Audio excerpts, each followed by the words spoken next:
and then the impact of the Civil War and the economics on it. And in particular, 1923, the climactic year. I often say about Waterford in the 1923 that it had not one but two civil wars going on at the same time. One, the Free State versus the Republicans, and the other, the employers, particularly the farmers, against the labourers. So, without much ado, we'll get on. Now, the labourers, casual labourers in the city and county, about 20% of the working population, the largest number and the lowest paid rural labourers in Munster. Waterford was the only county where, on average, you had more than 2 labourers per farm.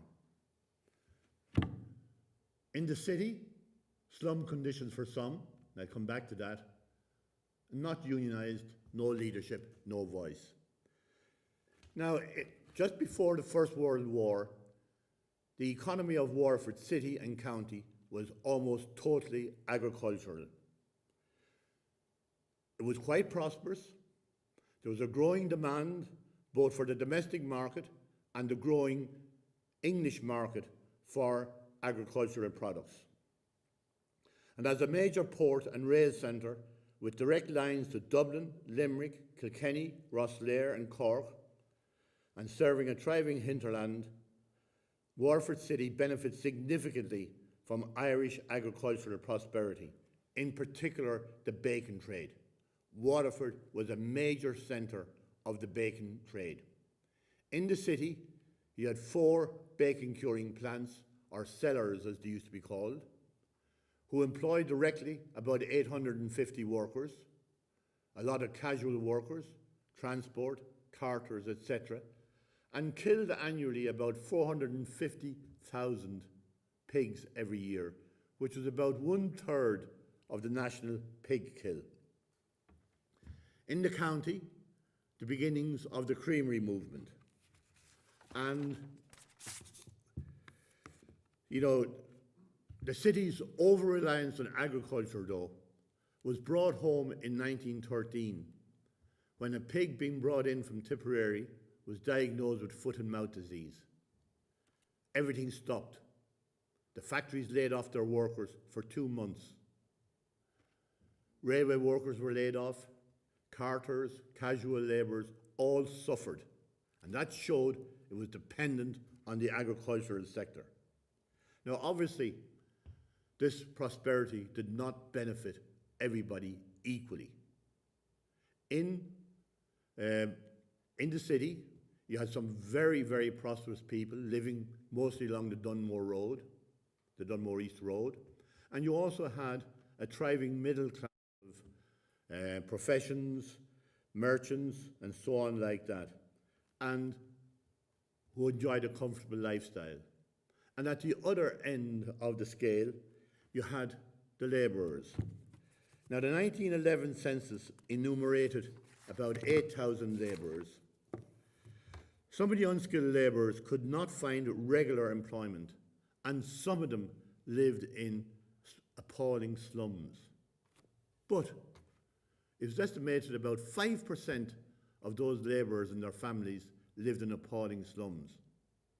About 1,400 people in all.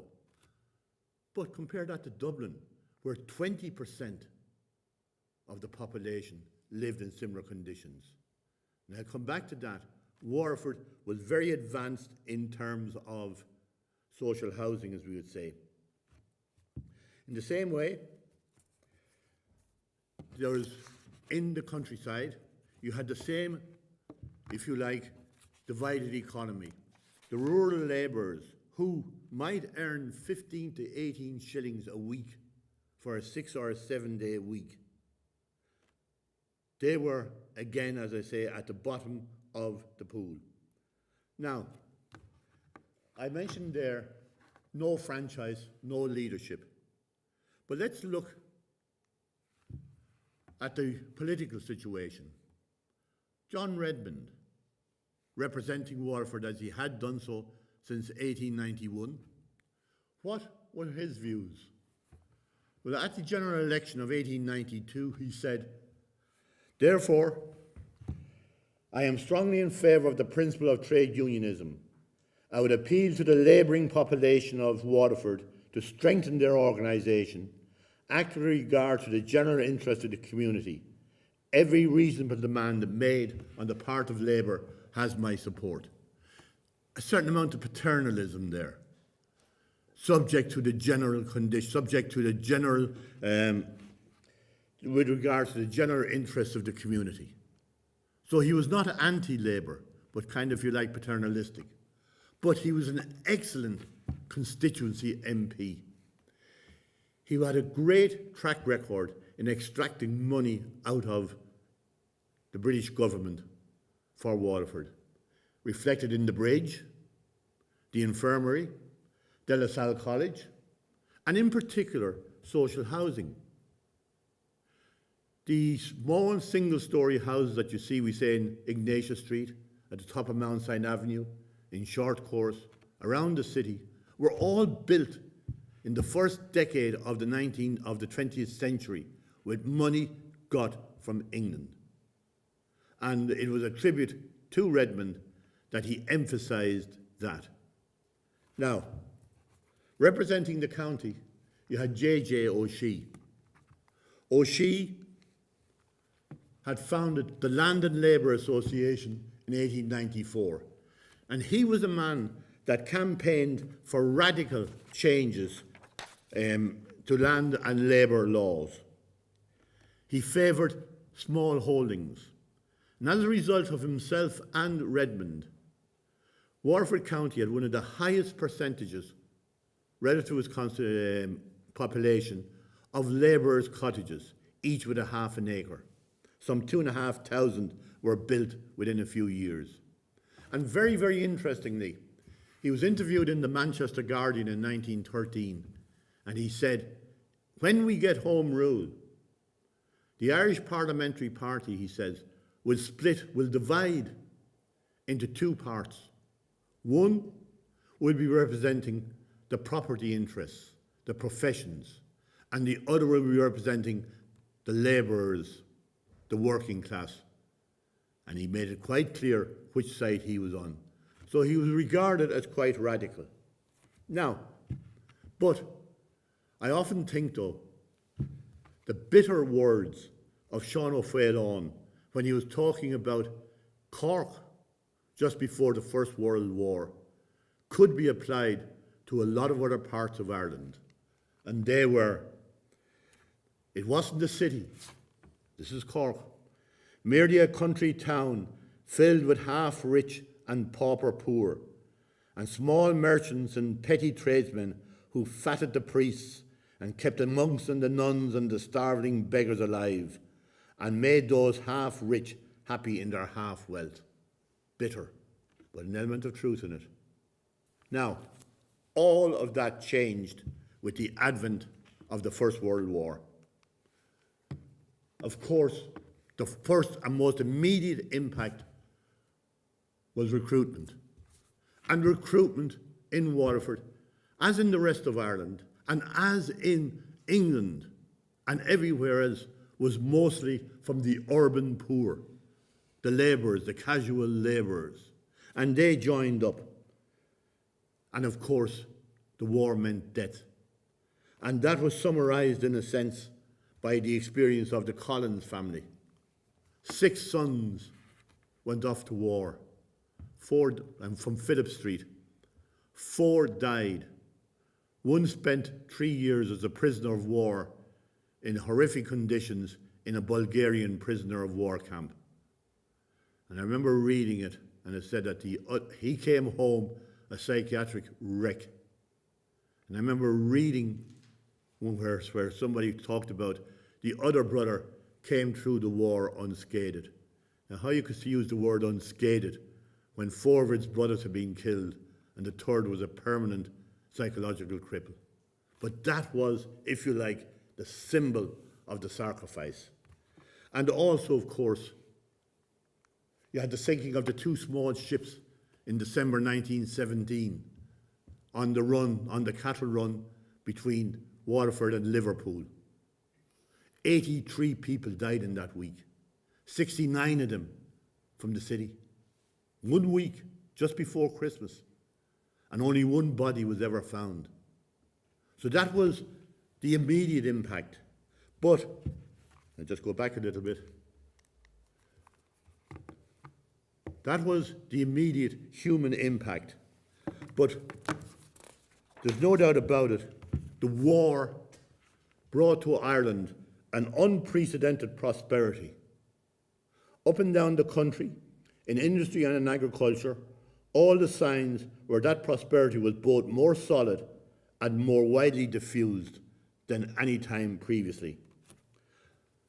And first of all, there was separation money, which came up in the course of the discussion last night, and I won't go back over it.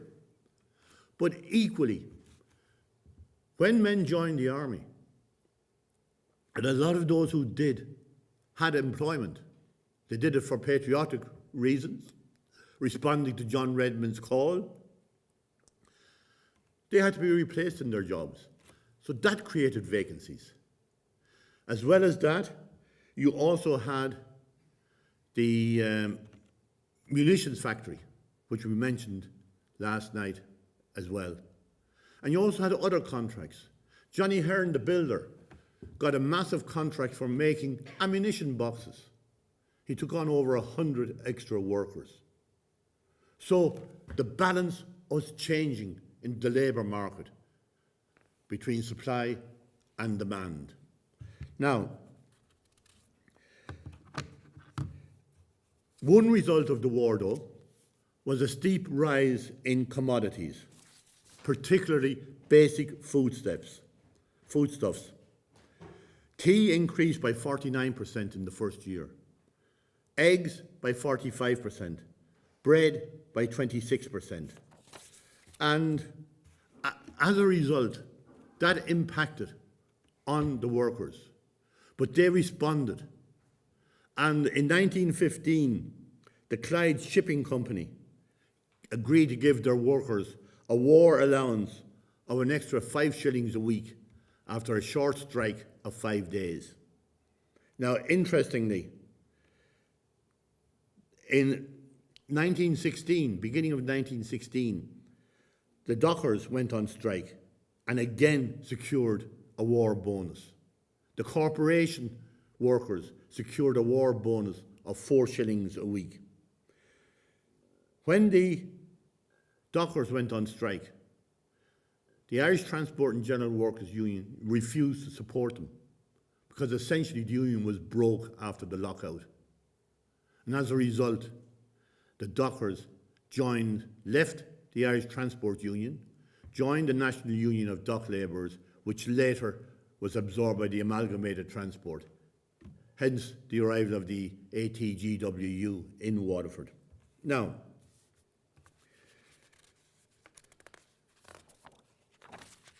along with the growth of employment in the city, you also had a massive transformation in agriculture, because early in 1916 and particularly in 1917, the government introduced compulsory tillage. Every farmer had to set aside about 1/3 of his farm to grow crops, and that's much more labour intensive than cattle grazing or whatever, you know. So the farm labourers suddenly became scarce, and they were able to negotiate real substantial increases in their wages. And also, in 1917, a land and labour union was formed up in Clonea and Rathcormac to represent the labourers. And that was very quickly absorbed by the Irish Transport Union. And with Lawrence Veal and W.P. Coates as the organisers, and from a low base of only one branch of the Irish Transport and General Workers Union in Waterford, it spread, and it spread throughout the county.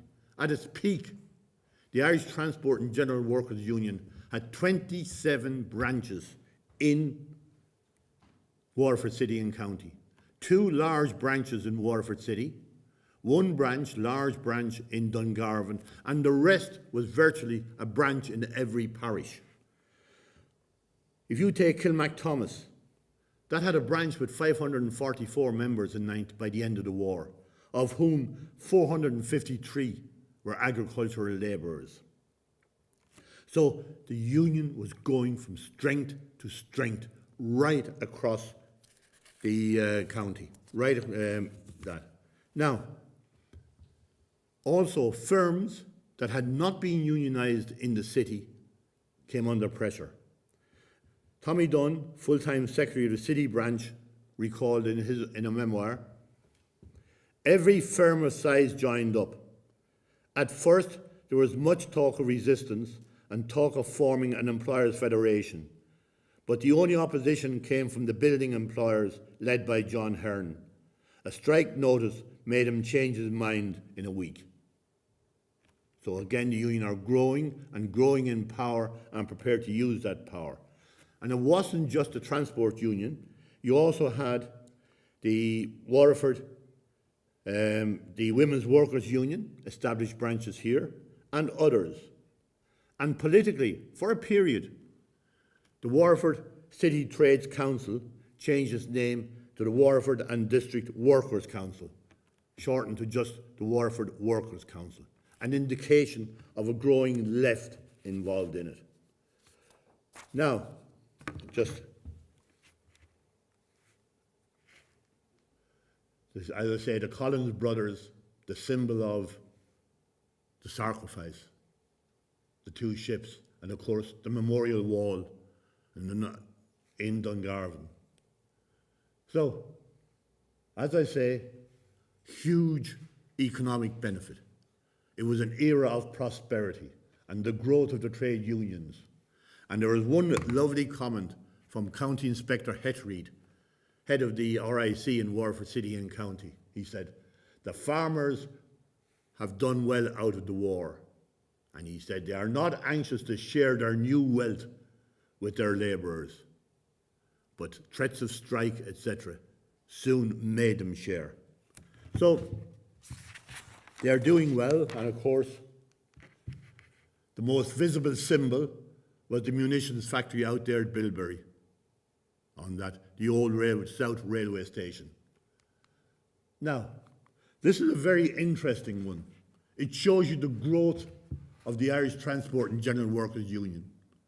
The first, on the left, shows you the branches in, 1916. And you can see only one branch in Waterford. Cork, Killarney, Tralee, a couple of branches in Dublin, one in Dunleary. Very, very sparse. Then it begins to grow in 1917.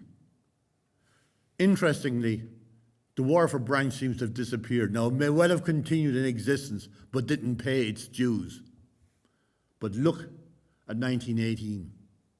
The growth right throughout the country and in Waterford of the trade union, of the Irish Transport and General Workers Union. And see the way the branches are scattered across the county. Down there at the, you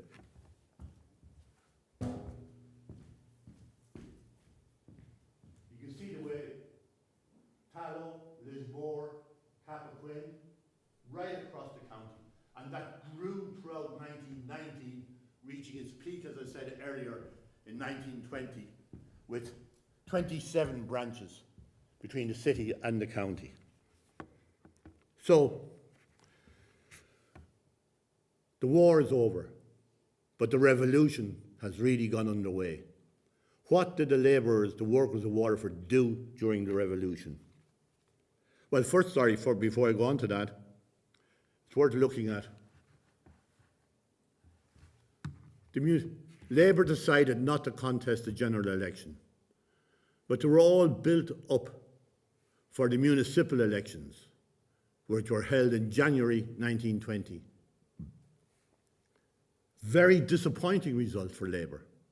And they said so publicly. They expected a lot more. Shows you their politics ran deep.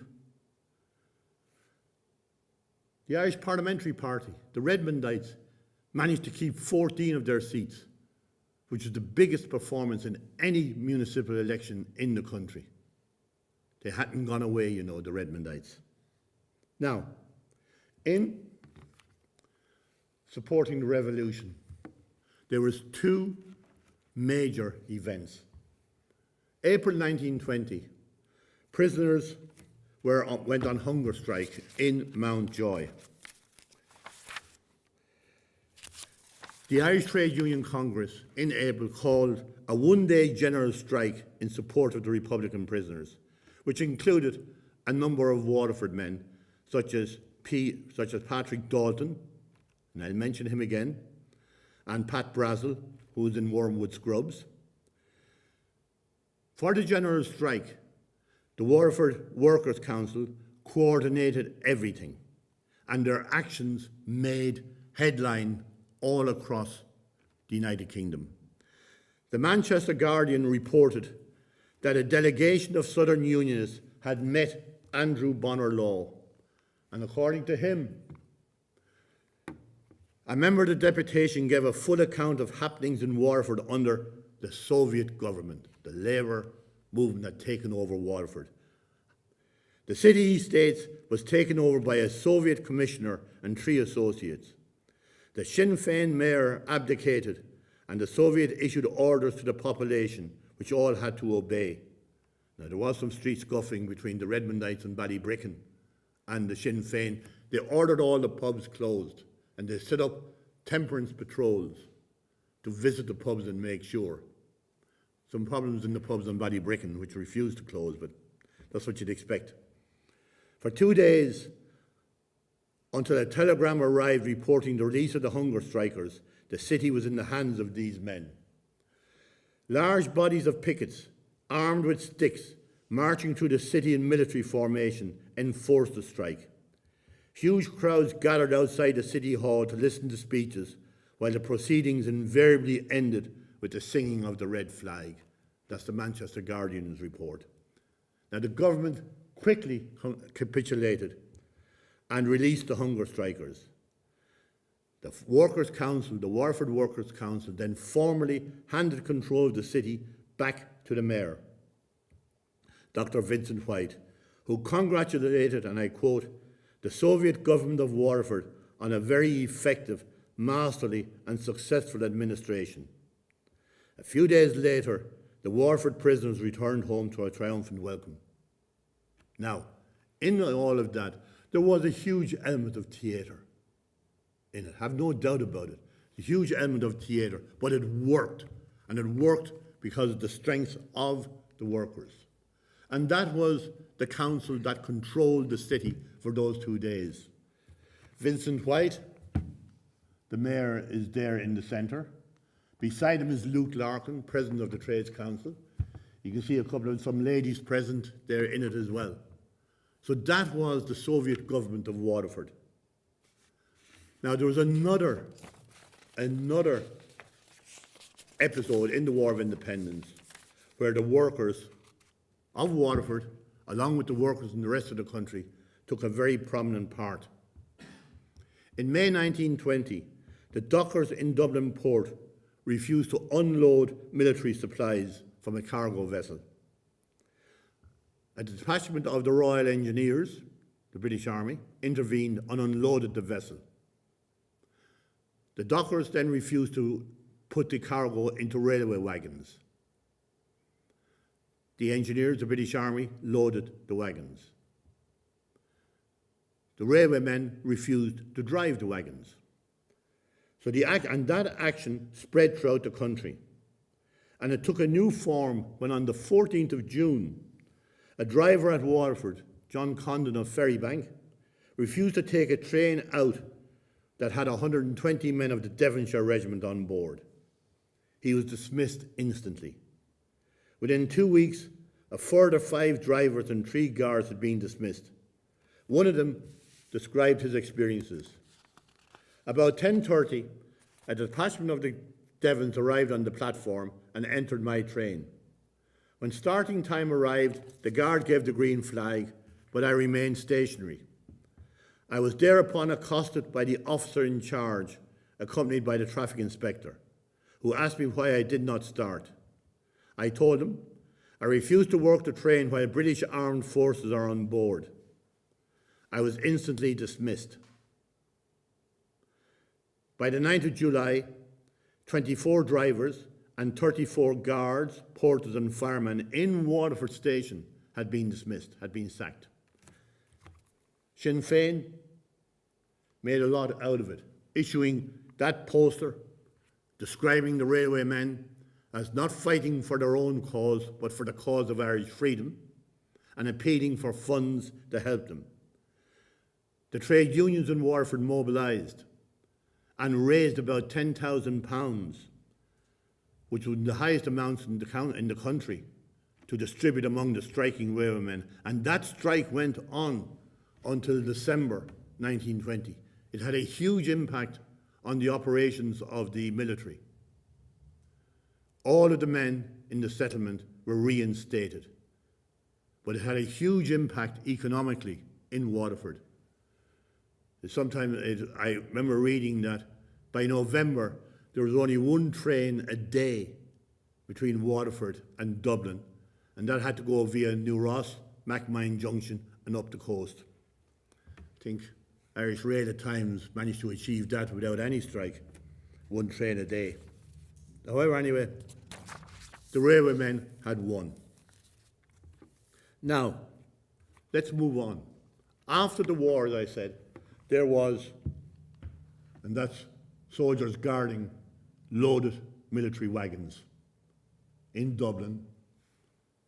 They couldn't be moved because there was no train driver, and they had to guard them lest they be raided by volunteers. By 1921, the workers had created a powerful labour movement in Waterford, syndicalist in structure, socialist in ideology. It was the high point of labour in Waterford. Now let's come back.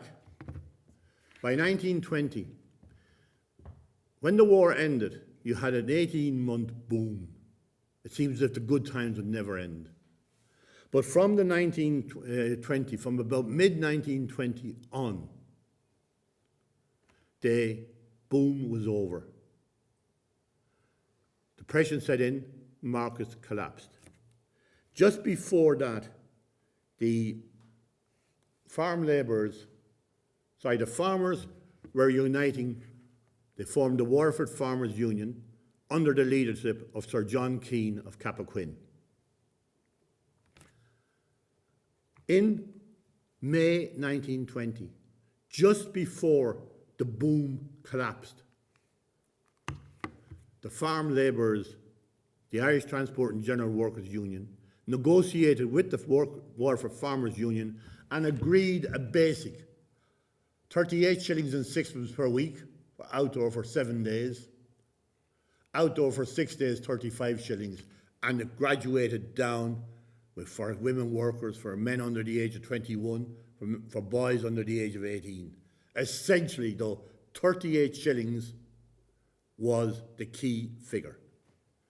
Almost as soon as they had signed it, they regretted it very much, the farmers. 1921 came, and almost without a row, they agreed to extend the 1920 agreement, which for the workers, the 1920 agreement was sacred.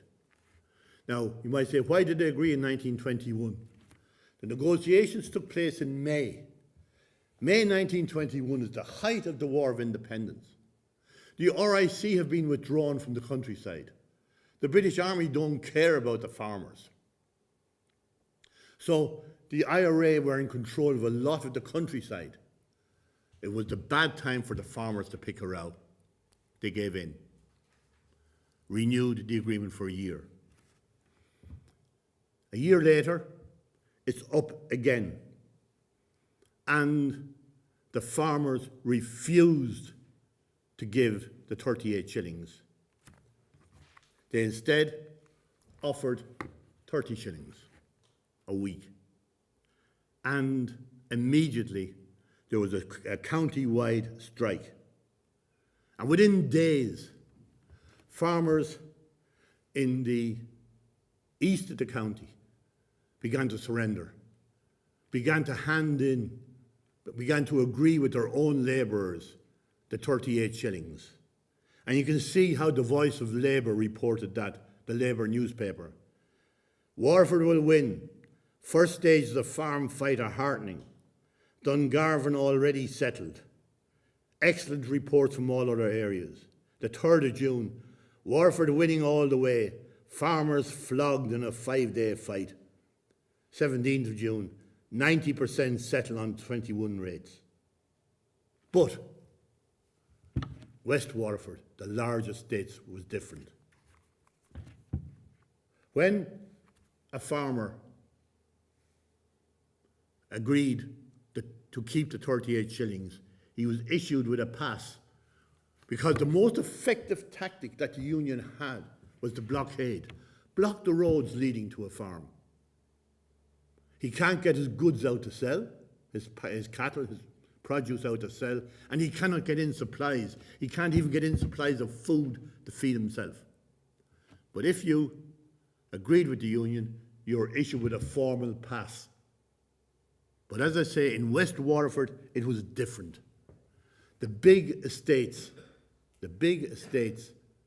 led by Sir John Keane, refused to settle. Now, for a while, Emily Usher records how every morning a trainload of activists, trade union activists, came from the city out to picket their little estate near Kappa, just outside Dungarvan. But they managed to survive.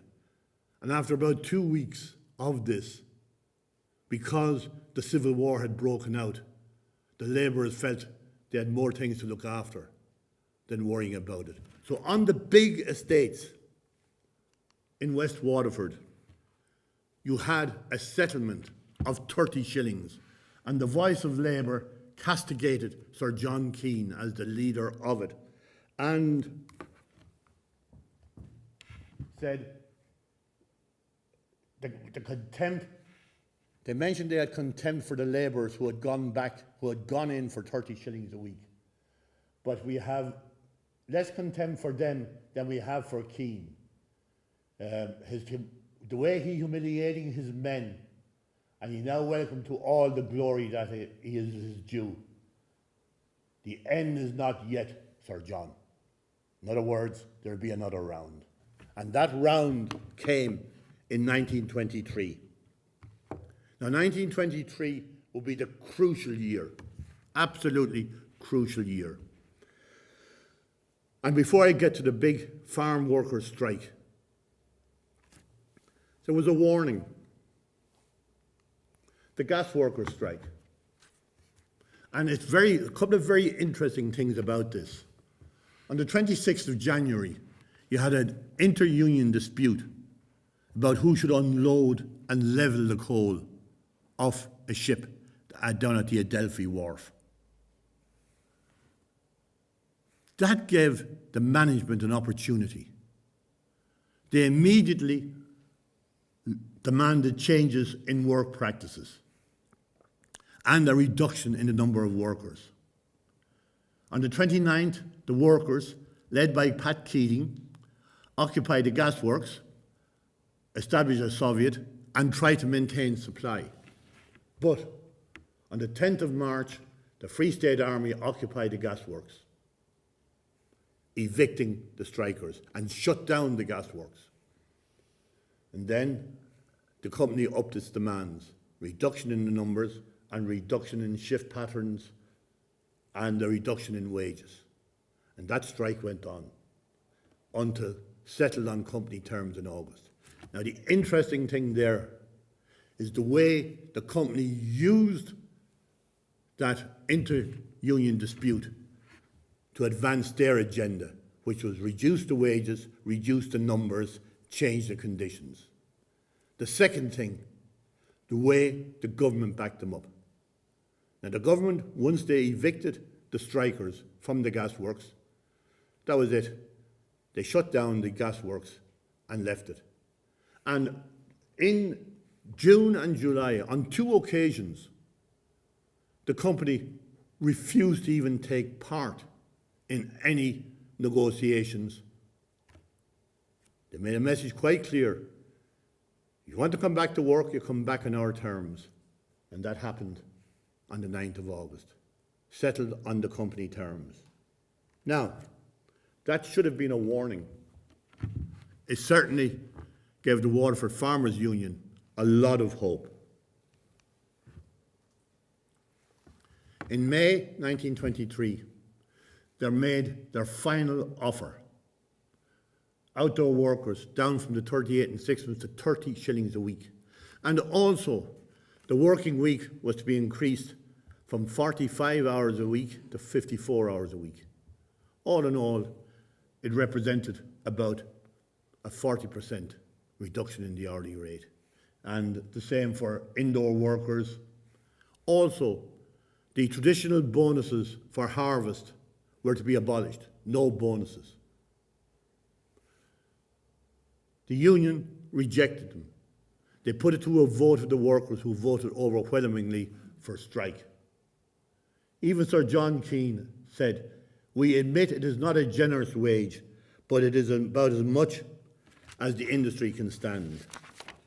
Now, from the workers' point of view, now, in West Waterford, the union agreed that the men who had gone back to work there on 30 shillings a week need not come out and strike. So the strike was largely mid-Waterford, East Waterford.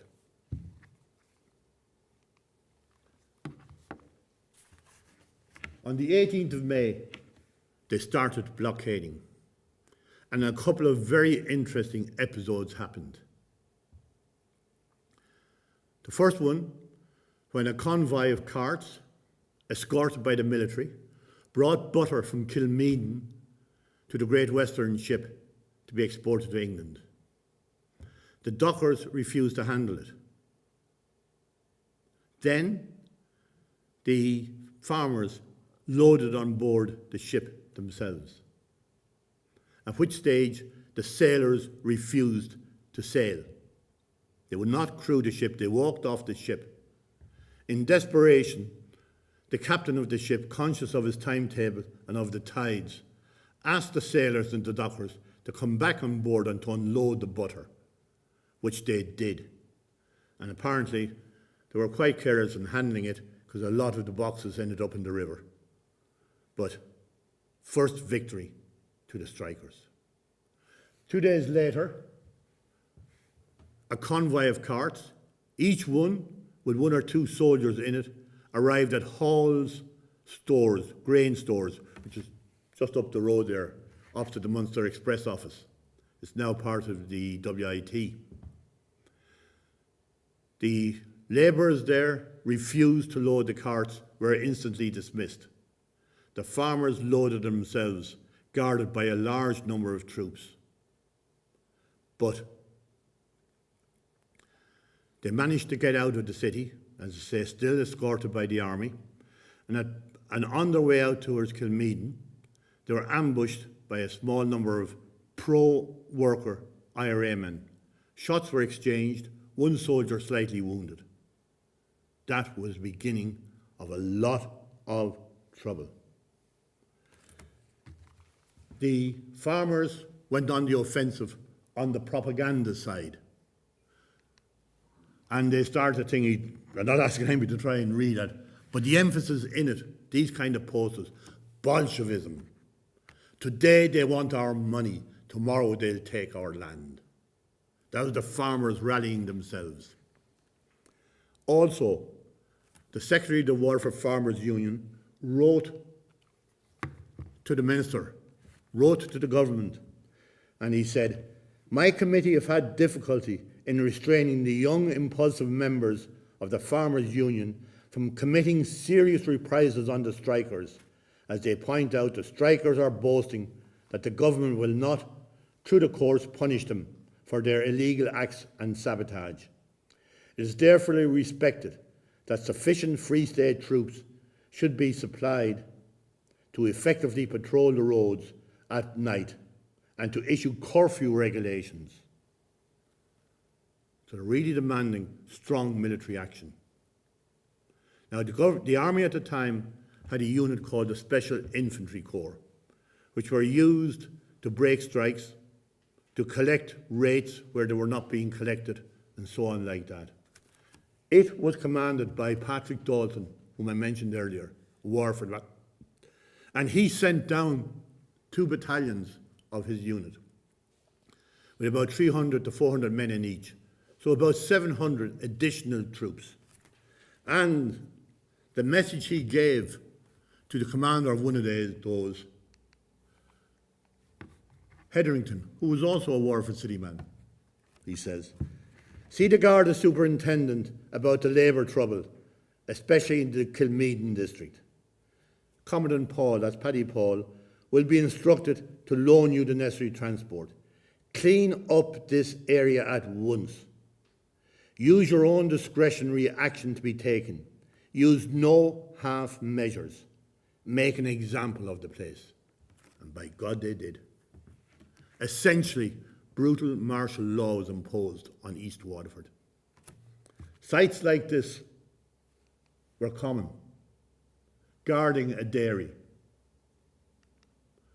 unloading supplies for the farmers, guarded by troops in Dungarvan. The Waterford dockers would have nothing to do with them. They were on strike as well. So it's in Dungarvan that the farmers themselves would unload grain and other farm supplies. Thrashing, guarded by armed troops. They were the common sites in East Waterford. Above all, they concentrated on breaking the blockades, constant patrols, and you can read in military archives. The troops were distributed in small posts in Fenner, Dunhill, Kill, Bunmahan, and they were all the time patrolling, every week. And a typical report, just part of it, every week they reported. Roads were constantly patrolled.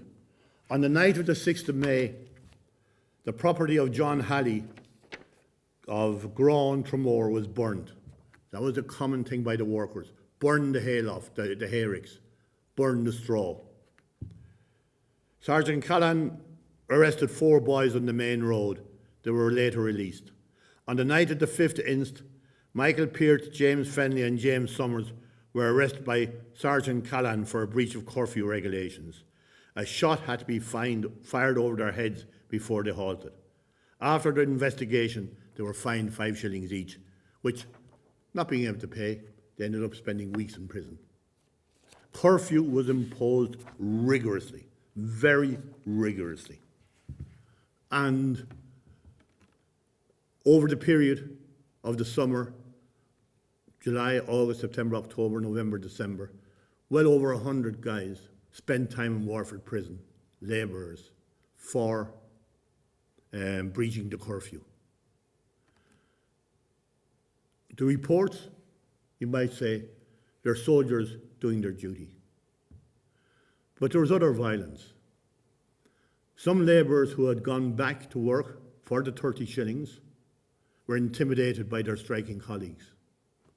Some farmers who had agreed to the 38 shillings were intimidated by their colleagues and forced to go to the 30 shillings. So you had tension rising all the time between the farmers and the labourers. And what never features in the official reports, but I came across some, was the operation of what they called the White Guard.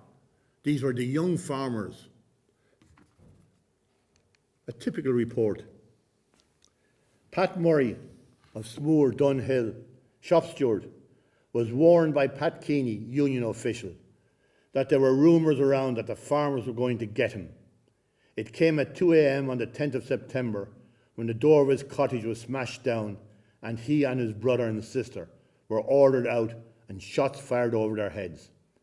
Petrol was then poured over the furniture and set on fire. When the premises were well alight, the four men drove away in a motor car, passing a military patrol which did not stop them and didn't even report the fire. So that was the depth of this strike. There were quite a number of attempts at mediation, but the farmers refused point blank to join in any mediation. And in November 1923, Sir John Keane assured his members, our fighting fund is still there, it's still intact. We can keep this going for another year. And at the same time, the labourers were being told, we'll hang in there, and if it goes for another year, so be it. It was bitter. But there was a third element involved. Irish Transport and General Workers Union headquarters.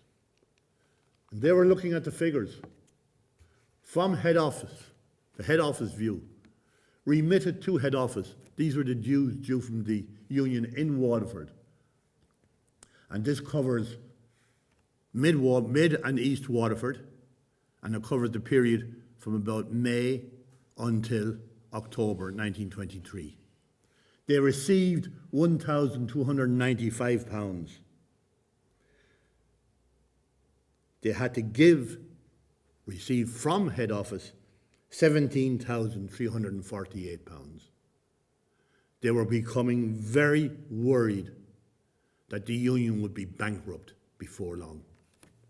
So, in early December, the man in the centre of the front row, William O'Brien, General Secretary of the Irish Transport and General Workers Union, along with Thomas Foran, the President of the Union, came down to a meeting in Waterford. And at that meeting, he told them, you're getting your strike pay today. That's the last. I'm stopping the strike pay with immediate effect. And that broke the union. They had to issue a statement. In order to save the organisation locally, it was decided that all should return to work forthwith and await a favourable opportunity to recover lost ground. They had to admit defeat. But there wasn't an immediate return to work. The farmers made it quite clear. Each farm was different. Each individual farmer would decide who would return to work and when. And a lot of them never got their jobs back. It was the dole or the boat to England. So to answer the question that I raised at the beginning, were they still breaking stone? High unemployment in 1923, emigration, reduced wages, and the Irish Transport and General Workers Union collapsed in Waterford. The 27 branches virtually disappeared. Within just over a year, there was only one small branch left, and that was in Waterford City. All the others had disappeared. It had a huge impact on the union and on Labour politics. And the Labour Party in Waterford, it had got two TDs in the 1922 election. It got none in the 27 election, and for another 20 years after that, for 25 years after that, they did not return a Labour TD. Now, I will leave the last word to the then president of the Waterford Workers' Council, or the Waterford Council of Trade Unions, as it is now called.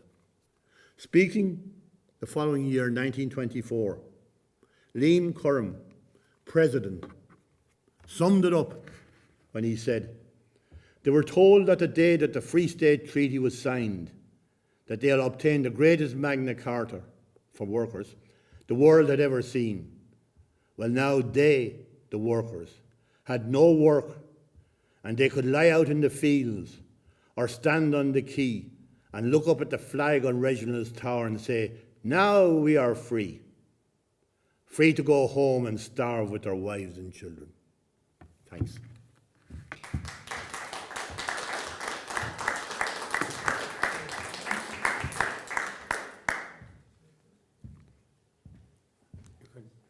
he direct our own traffic here for questions and answers. Oh, yeah, Really yeah, standing beside you. I just want to say thanks to Pat. That was very sobering and a lot to think about there. But we'll open it up to the floor for questions and answers, please, if anybody wishes to ask any questions.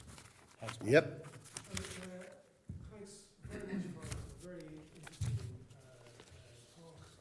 I was very interested in the graphic that showed the proliferation of ITGWU branches around the country and the sudden increase, but that increase was quite absent from, I don't know, 6 counties. I think I counted about only 9 new branches, ITGWU branches, up in the in the north, and given the level of industrialisation in the northeast, I think that's a very interesting observation. I was just wondering if you had any thoughts about that. I haven't thought about it, but my instinctive reaction would be the shipyard workers, the engineering works like Mackey's, the linen and flaxman, were highly unionised, but they tended to be branches of the English-based unions. The Irish transport, after all, the majority of the male working force would have been unionist, Church of Ireland or Presbyterian, etc., strongly unionist. They were not going to join a union organised by James Connolly, on that. So you had that. Now you did have some of the, if you like, the Irish unions there. You had it in Derry in particular, in the shirt making factories. But I think that Northern Ireland would always pride itself on being different from the rest of the country. And also, I don't know, Teresa, would you agree with that? I think also the land situation was different. Yeah. You know, there was more of the smaller family farm rather than the large numbers of agricultural labour, which part of the success of the Irish transport at that time was very based on. Yeah, on unionising the farm labourers. And I say, it spread, tremendous way it spread, and the positive impact it had on the labourers, that the farmers fought back, and ultimately they won. And particularly the East Waterford farm labourers. You can understand why I think about it as a civil war in Waterford, along with the other civil war. Yeah. Thank you. Anybody else? You were just saying there about how the British came in to sort of break some of the blockades and various things around the county, and there was, I suppose, the odd skirmish with a few IRA volunteers who were friendly towards the workers. I would have thought that there would be a much greater link between the IRA brigades at the time and the workers.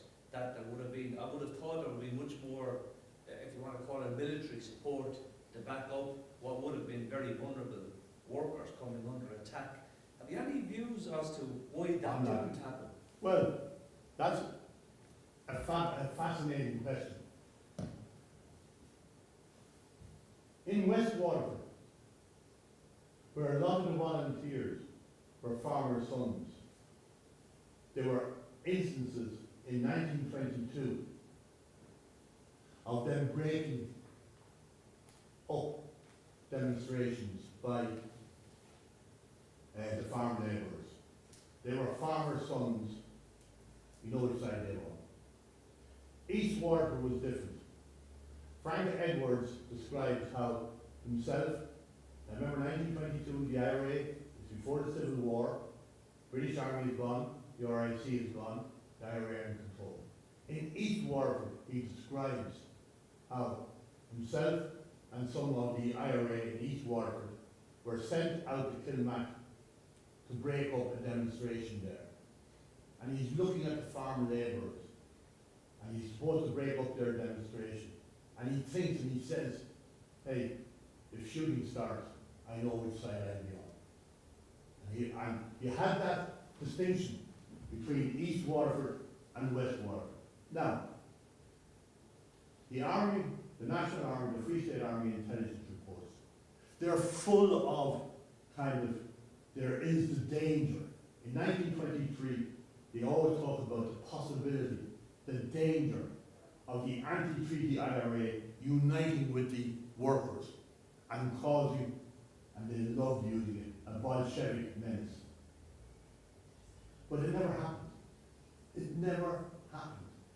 You know, there was, if you like, one crowd were fighting for the Republic, the other crowd were fighting for a living wage, and they never met. Amazing, you know, in a sense, but they were completely separate. Yeah, but, yeah, so, I don't know if that answers the question, Joe. It does indeed.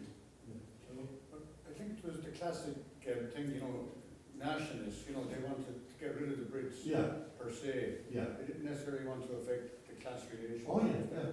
You know, whereas workers who had gone through struggle and that their consciences would have developed, and, you know, it might have developed in a way that, so I look, we're selling our Labour Party to these carners, unless we bring down the whole caboodle that, make sure that it's running out, the state is running out, that was the contradiction. And Paddy Paul and that fought side by side with those people, and here he was coming in, you know, and so I think that, my question though is, you mentioned Frank Edwards, there was a development of people who were involved in that period of their consciousness changing, and some of them later on ended up, like Frank ended up being sacked from Mount Sinai from his teaching job, and a number of the lads were involved in setting up workers' study groups where they were looking at left-wing texts and the lessons from the Bolshevik Revolution. And they joined organisations like the Republican Congress. And some of those people, a dozen or so, went to Spain to fight against Franco and the fascists. So could you give us some information on the process, you know, because there was quite a number, as I understand as well, that were so disillusioned that just bailed out to England or the States, you know, altogether, and just gave up completely, kind of, you know, disillusioned. From memory, I think I've heard people who... After the Civil War, the government, as a matter of policy, no employment for the Republican side, for the irregulars. And they would write to employers saying, if you have any vacancies, please consider the demobilized soldiers from the National Army. It was appalling for the Republicans who had laid down their arms, and an awful lot of them. I'm currently completing a book on the East Waterford Brigade, and one of the things I've tried to do is to list all the members from various lists in the military archives. And the lists were drawn up in the 1930s. And they gave the address where the person was in the 1930s. And so many of them were in the US, in the UK. And you could say, yeah, they were the guys who went anti-treaty. And Pax Whelan, who was a plumber by trade, talked about how he and his family nearly starved in the 1920s because he could not get work in and around Dungarvan as a plumber because of government policy. And he said the only people who would give him work were some of the big house Protestants living nearby. Interesting that, with Pax. But you had that, if you like, kickback against the Republicans after the Civil War, and a lot of them. Now, to take a broader thing, this nationalism, you know the old thing, Labour can wait once we've got our freedom. Not that it did very much for the farm labourers getting our freedom. They were still breaking stones. But that was a common thing in all parts of nationalism. Oh, everything will be fine when we have our own government. And one of the reasons why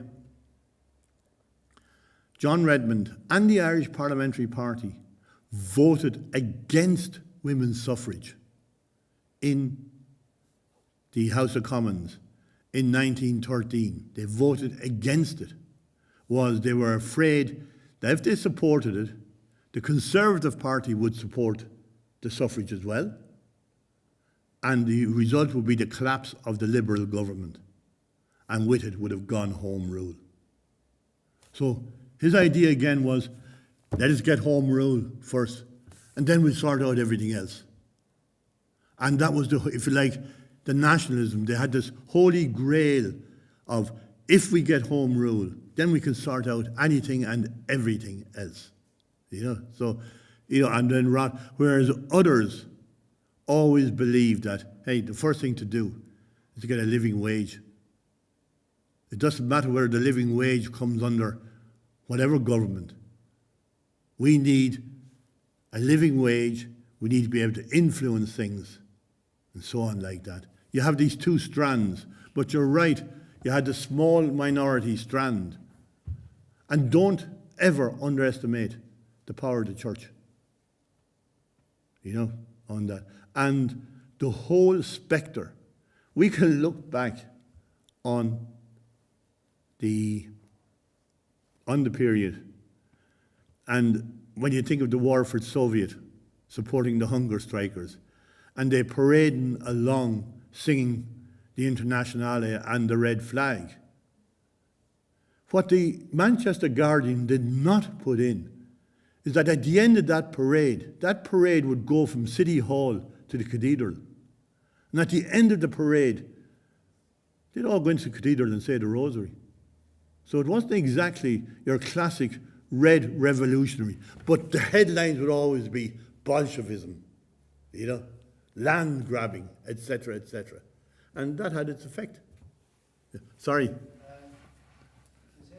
The revolutionary wave that kind of sweeping Europe between 28 and 23, or 1918 to 1923, and the Irish expression of that, that period of intense labour disputes and what have you, and the occupation movement of Soviets, particularly in Munster, Yeah. and what have you.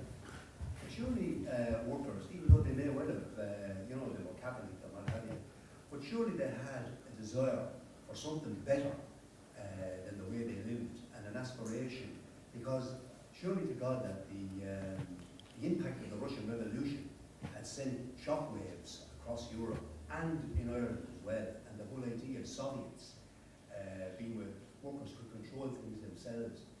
And in the absence of anything left behind by James Connolly in terms of a revolutionary party that could have taken that forward, we ended up with it being dissipated into things like the Republican movement and what have you, which of course, one side of it was extremely reactionary, coming and Gael government.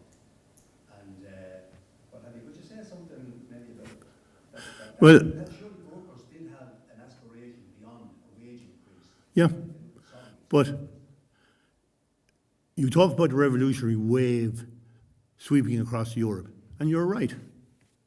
And the British government was terrified of it, and used to talk about Red Clydeside. And when the shipyard workers on the Clyde went on strike, the British government of the time, they were terrified of that. And at a couple of stages during the War of Independence, McCarthy, the British General Officer commanding forces in Ireland, would get an urgent message from London. Please have 5 or 6 or 7 battalions on standby to move to England in case the railway workers or the miners or the dockers go on strike. So they were prepared to reduce the army in Ireland to fight what they believed might be a revolutionary movement in England. Now, it was totally in their heads. But coming back to Ireland, I think the problem is that there was no national leadership of these Soviets.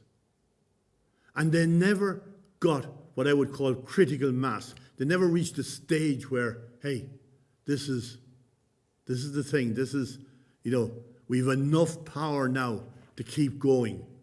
So you had the Knocklong Creamery, you had the Cleves brothers, the takeover of the milk processing plants.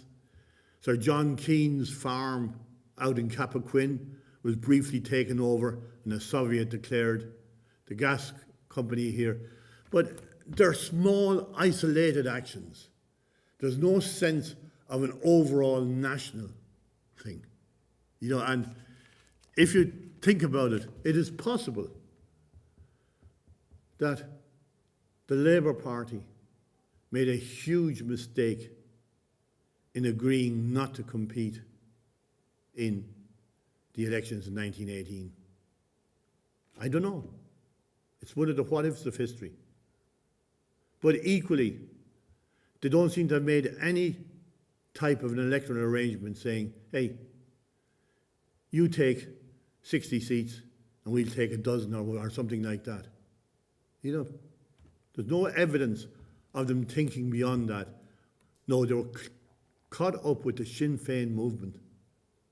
And as I say, the movement for Soviets, for workers taking control, it never actually reached a stage where it was a national movement. And because it was small and localised, the resources of the state were well able to crush it. Does that make sense? Yeah, because just on the Soviets, the gas house Soviets, I seem to recollect reading that when the strikers were eventually evicted, that every single penny is accounted for. Yeah. And that Oh, yeah. a period of 6 8 weeks, Yeah. that they had service. They had maintained the service, Domestic users Yeah. of the gas. and they collected the money, Yeah. and they accounted for it fully. Yeah, and I'm sure the experience was similar in other Soviets, where people had the power to run things themselves and could run them themselves, of course. But the absence of a leadership, and you know, had Connolly left an intact leadership behind him, I think, in the form of a revolutionary party, Yeah. wanted to go down that road, we may well have ended up with a different country. Because we were talking last night, we didn't have any development on the left, right, and Ireland. No. And it was interesting what I said about J.J. O'Shea, and he forecasting. In a home rule government, it will divide. You'll have the haves, you'll have the have-nots. You know, there was a man who was thinking ahead. Sorry, there. Excellent presentation, Pat, and you know, jogs our memories on areas that we've read about the period that you cover, and great contextualisation. It also triggers our thoughts on what fights need to be still won in today's world. And when you quoted Redmond about he was supportive of people joining unions, and it's echoed by a lot of the politicians today. But what's missing is our rights to have our union recognised, and still no legislative route to having union recognition in the Republic. So it just shows how you've captured it with, you know, still breaking stone. Having our own government was going to yield lots of things, but still hasn't yielded our right to have our unions recognised. Now, I have to say, with a slight little twinge, my last 15 years in employment in the pharmaceutical industry, I was the HR director in a fairly substantial manufacturing plant, which was unionised. So I had, shall we say, bits of experience and so on like that, and we could talk at length about that. But I remember saying something, and I'll share something with you now. I remember talking over a cup of coffee with a very good branch secretary. And we said, oh, no, we'll meet again next week. And he said, no, he says, the AGM Congress is on down in Clark and heading down. And I said, do you know your problem down there with the Congress, with the meeting? I said, you're going to have the same guys giving the same talks about how wonderful you are, I said. No, I said, why don't you ask a basic question? Why is it, I said, the massive companies coming in the pharma sector up to about 1990 accepted unionization. From about 1992, there was a huge surge in the 90s and in the 90s of pharma companies. And the vast majority went down the non-union route. I said, why don't you get a guy like me down there to talk and give you an insight into why? I'm still waiting for the advice. But, you know, but look, that's a separate discussion, you know, for another day. Yes, sorry, Teresa. Do we know much about W.P. Coates? Was he a Waterford man? And I don't think so. no. No, I'd have to look into that. But even if you say Nicholas Phelan, who was elected a TD, they had got 2 in the 22 election. I think Nicholas Phelan ran into trouble with the union because he rarely attended the Dáil. And then, was it Phelan or Butler, one of them, ended up a Fine Gael TD in the 1930s. You know, so, you know, like, again, you know, the individuals, it'd be great to do some work on those, you know, and their subsequent careers are always fascinating, you know. Just an aside, Pat, before we finish this session, some things never change. I used to work on the docks, and we were loading frozen beef one day for some part of the world, and the dockers, they did too long in the pub, and the foreman came around shouting, roaring, you know, back the ship have to go on high water. So the lad said, no, we're staying another half an hour, so, but the farmers started loading the frozen beef. Well, there was fisticuffs needing to say, this was down on the Adelphi Quay docks. So, you know, Purse had all these lorries and the farmers there and all that sort of stuff. So some things never change. And as well as that, over the summer, if you were out in Mother McHugh's pub in Fenner, and just casually we asked the man behind the bar, is there any plaques around here to commemorate the Fenner Relief? Yeah. Jesus, shut up, he said, don't mention Fenner Relief here. Pointing over to different corners where there was farmers or whatever.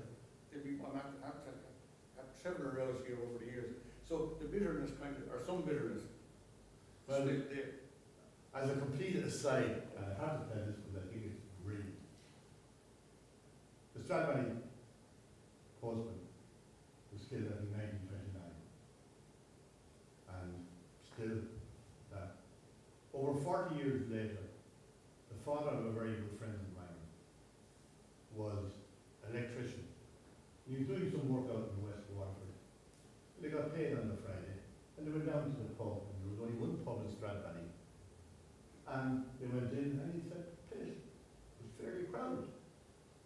And they ordered 2 bottles of stout, and they brought over, and he says to the barmaid, is this the pub where the postman was killed? He said, absolute total silence descended. Absolute silence. And the barmaid said, drink up those now, sorry, get the hell out of here and never come back. And he said, he tried to be casual, you know, take his time with the drink. And he said, the absolute silence was the most threatening thing you've ever experienced. So don't mention the postman and strike. Okay, I'm sorry if I went on a bit long and so on. Yeah. Great. But I think it's a fascinating element, a fascinating angle to the workers. And, you know, Curran's thing, they were free now, free to go home and starve with their wives and children. I think, you know, it's appropriate, if you like, that the last word lies with the Waterford Council Trade Unions. Well, it's reminded me of John Hume used to tell the story about his father when he was a young fella, that he used to be out with his father and they were on a walk around Derry on a Saturday morning, and he said there was some fella that had a flag up and they were breaching them, and if he wanted to go over, and like I think he might have been 10 or 12 years of age, and his father caught him by the hand and said, no son, he said, we're going home, he said, you can't eat the flag. Yeah. And that kind of, it's the same thing. Yeah. Okay, thanks again. Sorry, Joe. Dean Curran there, Yeah, was he in relation to Dean Curran, the city's former Labour minister? I don't know, Joe, I have to check that out, yeah. But worth investigating, you know, you have all the data, you have the slides, and you did that, yeah. I just want to say to everyone, we're back here for 2 o'clock. Kieran is here, Kieran Allen, to wrap up the final session. So before we all go wherever we're going, 2. we're back at 2, isn't it, John? I had some confusion in my head that it might be 2:30.